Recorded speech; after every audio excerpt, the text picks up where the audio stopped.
बिस्मिल्लाहिर्रहमानिर्रहीम। अस्सलाम वालेकुम नाज़रीन, आप यूट्यूब चैनल देख रहे हैं। मैं इमरान खान हूँ। कुछ खबरें पाकिस्तान से हैं और कुछ बैनुल अक़वामी खबरें हैं। लेकिन पाकिस्तान में जो सबसे पहली खबर है वो ये है कि हुकूमत ने प्रोपेगेंडा करार दिया है अ, इमरान खान साहब के खत को।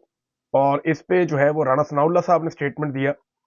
राणा सनाउल्लाह साहब का ये कहना है कि इमरान खान साहब के खत के ऊपर जो आर्मी चीफ ने जवाब दिया उसको उन्होंने जवाब बनाकर कहा कि जी वो उनके जवाब से जो है वो मामला किसी और तरफ चला गया है। और आर्मी चीफ ने बड़ा मुख्तसर और जामे जवाब दिया है। और पाकिस्तान तहरीक इंसाफ के बानी इमरान खान साहब का खत फौज के खिलाफ बयानिया और प्रोपेगेंडा करने का एक बहाना है। और आर्मी चीफ ने जी इसका बेहतरीन जवाब दे दिया है। अब इस पे जो है वो आर्मी चीफ के जवाब पे पीएमएलएन को या हुकूमत को ये लगता है कि उनके मामला बिल्कुल ठीक है। यानी अगर उनके दिल में कोई डर या खौफ पैदा हो रहा था तो वो डर और खौफ निकल जाना चाहिए कि पाकिस्तान के मौजूदा आर्मी चीफ पूरी ताकत से आज भी शरीफ फैमिली के साथ है या इस खानदान के साथ है जो इक्तदार में आया उनके तफैल। यानी ये बात अब कोई ढकी छुपी नहीं है। इमरान खान साहब अपने खत में भी यही कह रहे हैं। और पूरा पाकिस्तान इस बात को जानता है कि पाकिस्तान की मिलिट्री एस्टेब्लिशमेंट, स्पेशली पाकिस्तान के जो आर्मी चीफ हैं, उनकी मेहरबानी की वजह से ये खानदान इक्तदार में आया। ना आसिफ अली जरदारी सदर बन सकते थे, ना शहबाज शरीफ वजीर आजम बन सकते थे, ना मरियम नवाज वजीर आला बन सकती थी, और ना ही नवाज शरीफ एमएनए बन सकता था। ये कुछ भी नहीं बन सकते थे कि अगर आर्मी चीफ का इनके सर के ऊपर हाथ ना होता। तो एक्चुअली हुआ ये कि इमरान खान साहब और पाकिस्तान के आर्मी चीफ की जो मुखालफत है उसकी वजह से जो फायदा उठाया वो इन लोगों को मिल गया। Simple is that. अब आर्मी चीफ ने जो स्टेटमेंट दिया उस स्टेटमेंट के दो हिस्से हैं। एक हिस्सा तो ये उन्होंने कहा मुझे खत मिला ही नहीं। दूसरा उन्होंने कहा अगर मुझे मिलता भी तो मैं ना पढ़ता। यानी एक ये पहला हिस्सा है कि मुझे खत मिला ही नहीं, मुझे मिलता तो ना मैं पढ़ता और मैं वजीर आजम को दे देता।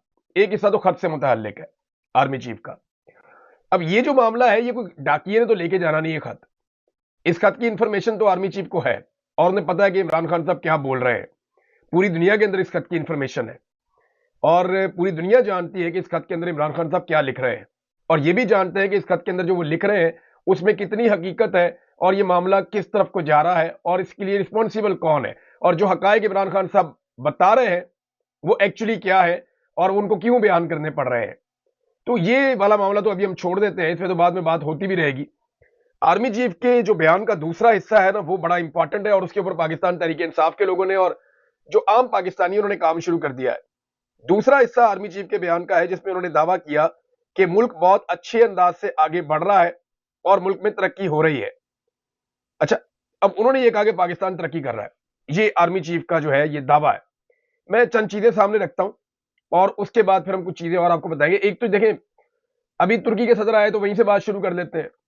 रजब तैयब एर्दोगान पाकिस्तान में मौजूद हैं और पाकिस्तान चाहता है कि तुर्की और पाकिस्तान के बीच में तजारत बढ़े। लेकिन जब से ये वाली हुकूमत आई जिसके बारे में आर्मी चीफ का कहना है कि पाकिस्तान अच्छे से आगे बढ़ रहा है, पाकिस्तान तरक्की कर रहा है, तो पाकिस्तान की जो तरक्की करती हुई जो शरह है, जो तरक्की की शरह है वो आपको याद है 6% तक पहुंची हुई थी और अभी पाकिस्तान माइनस में चला गया था।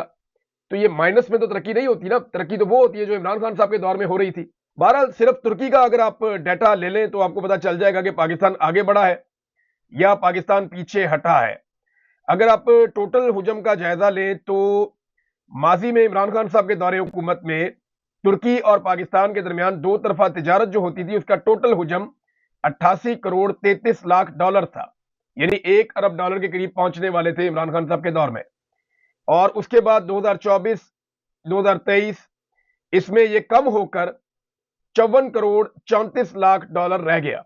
यानी अगर आप ये देखें तो आधा हो गया है, आधे से भी कम हो गया है। जो तिजारत पाकिस्तान और तुर्की के बीच में होती थी वो आधे के करीब हो गई है। इमरान खान साहब के दौर में ज्यादा एक्सपोर्ट्स होती थी तुर्की को और वहां से इंपोर्ट जो होती थी चीजें वो भी ज्यादा आती थी। अब इनके दौरे हुकूमत के अंदर जो है वो इंपोर्ट एक्सपोर्ट दोनों मुतासर हो गई है और जो तजारती हुजम है तुर्की के साथ वो बहुत कम हो गया है। एक और खबर बताता हूं क्योंकि मईशत के हवाले से बात हो रही है। तो ये आप देखें, ये रजीम चेंज ऑपरेशन जब हुआ तो उसकी तबाहकारियां क्या है। हमाद अजहर साहब ने 3 चीजें शेयर की हैं, मैं तीनों आपके सामने रख देता हूं। वो ये बताते हैं कि माली साल 2022 में जो पाकिस्तान तरक्की कर रहा था, जो बड़ी सनतें पैदावार कर रही थी, उसमें अब किस तरह कमी आ रही है। ये बड़ी सनतों की जो पैदावार थी इमरान खान साहब के दौरे हुकूमत में 11.71% 2022 में इमरान खान साहब छोड़कर गए 11.71%। नाजरीन, उससे अगले साल 2023 में یہ ہو گئی -10.4%، مائنس میں چلا گیا کام. اور اس سے اگلے سال 2024 میں یہ ہو گیا 0.87%. یعنی کتنا نیچے رہا عمران خان کے مقابلے میں کہ 0.87% تھی بڑی صنعتوں کی پیداوار. عمران خان کے دور میں کتنی تھی؟ 11.71%، لگ بھگ 12.5%. پہلے -10 پہ چلے گئے اور پھر بڑی مشکل سے 0% پہ آئے. اور مالی سال 2025 میں اب تک کی اطلاع کے مطابق 0.64%. یہ جناب بڑی صنعتوں کی پیداوار ہے. یہ فرق ہے. غربت کے اوپر ہم بات کر لیتے ہیں. نواز شریف صاحب جب دور حکومت چھوڑ کر گئے 2019 میں جو غربت تھی پاکستان میں، غریبوں کی جو تعداد تھی وہ ملینز کے اندر کتنی تھی؟ 47.3 ملین غریب موجود تھے 2019 میں. 47.3 ملین پیپل یہ غریب موجود تھے. عمران خان صاحب کے دور حکومت میں جب وہ 2022 میں چھوڑ کر گئے تو غربت کی شرح نیچے آئی اور 43.4 ملین یعنی 43.4 ملین لوگ، لگ بھگ 4 ملین تک عمران خان صاحب نے 40 لاکھ لوگوں کو غربت کی لکیر سے اوپر اٹھایا. اور اب جب یہ سرکار آ گئی ہے، اس وقت کا جو ڈیٹا 2023 کا میں آپ کو دے رہا ہوں، 24-25 میں تو اور لوگ غریب ہو گئے. یعنی 2024 کے اندر لگ بھگ 1.25 کروڑ سے زائد لوگ مزید غربت کی لکیر سے نیچے چلے گئے. ابھی وہ ڈیٹا نہیں دے رہا، ابھی میں آپ کو ڈیٹا دے رہا ہوں صرف اور صرف 2023 تک کا. یہ ڈیٹا بتاتا ہے کہ عمران خان صاحب جو 43 ملین لوگوں کو غریب چھوڑ کر گئے تھے وہ اب 61 ملین لوگ غریب ہو گئے 2023 میں. یہ انہوں نے کیا پاکستان کے ساتھ. اور بتاتا ہوں آپ کو میں، پاکستان ترقی کر رہا ہے، پاکستان کے حالات ٹھیک چل رہے ہیں. یہ ان لوگوں کے لیے جن کے پاس بہت پیسہ ہے، بہت اختیار ہے، بہت طاقت ہے. غریب آدمی کے لیے کیا ہے یہ ذرا سن لیں آپ کہ عمران خان صاحب کے دور حکومت میں 2022 میں وہ چیزوں کو کہاں چھوڑ گئے تھے اور ان کی مجموعی قیمت میں کتنے فیصد اضافہ ہوا یہ بھی میں آپ کو بتا دیتا ہوں. آٹے کا تھیلا عمران خان صاحب 1181 روپے کا چھوڑ کر گئے تھے اور پی ڈی ایم کی سرکار اس کو لے گئی تھی 3000 روپے تک. یہ اب کچھ کنٹرول ہوا تو یہ ابھی بھی 52% زیادہ قیمت پہ بک رہا ہے.